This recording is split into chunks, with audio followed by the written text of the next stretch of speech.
छात्राएं हैं। आज हम आपके सामने एक कविता प्रस्तुत करने जा रहे हैं जिसका शीर्षक है हम अनेक किंतु एक।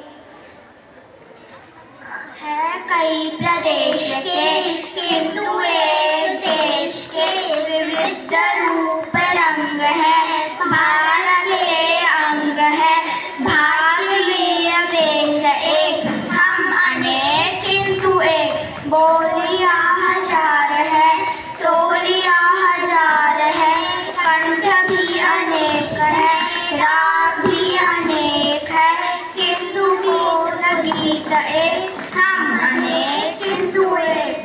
एक मातृभूमि है एक पितृभूमि है। एक भारतीय हम चल रहे मिला कदम। लक्ष्य के समक्ष एक। हम अनेक किंतु एक। धन्यवाद।